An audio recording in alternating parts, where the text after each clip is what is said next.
வாழ்க்கையிலே நீ வெற்றி பெற வேண்டும் என்றால் தயவு செய்து எக்காரணம் முன்னிட்டு உன்னுடைய நேரத்தை வீணாக்காதே. சென்று கொண்டிருப்பவன் நேரத்தை வென்று கொண்டிருக்கிறான், நின்று கொண்டிருப்பவனை நேரம் தின்று கொண்டிருக்கிறான்.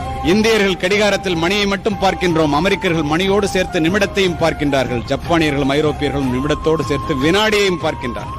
4 மாதங்களுக்கு முன்னால் சுவிட்சர்லாந்து நாட்டிலே உரையாற்றுவதற்காக சென்றுவிட்டு ஜூரிச் ரயில்வே ஸ்டேஷன்ல போய் உட்கார்ந்துருக்கணும். ட்ரெயினை பிடிக்கணும், ஜெர்மனி போறது. 8:03 போன நான் புறப்பட்டுட்டேன். மனைவியும் அழைச்சிட்டு போயிருந்தேன். புறப்பட முடியுமா? 5 நிமிஷம் லேட்டு. அவசர அவசரமா போறேன். போன ட்ரெயின் இல்ல, இந்தியா மாதிரி தான் அப்படின்னு நான் நினைச்சுக்கிட்டு ட்ரெயின் வரலன்ட்டு உட்காந்து சிரிச்சுட்டே சொன்னான், மை டியர் இந்தியன், கூடி குறுகி போய்விட்டேன். இந்த ட்ரெயின் 1 மணி நேரத்துக்கு 850 கிலோமீட்டர் வேகத்துல போறதுடா, நேரம் பாதி தூரம் போயிருக்கும், நீ லேட்டா வந்திருக்க போடாங்க. திரும்பி மனைவியை பார்த்தேன். ஒரு டிக்கெட் 57,000 ரூபாய், 2 டிக்கெட் 1,14,000 ரூபாய். பாக்குறத தவிர வேற என்ன பண்ண முடியும்?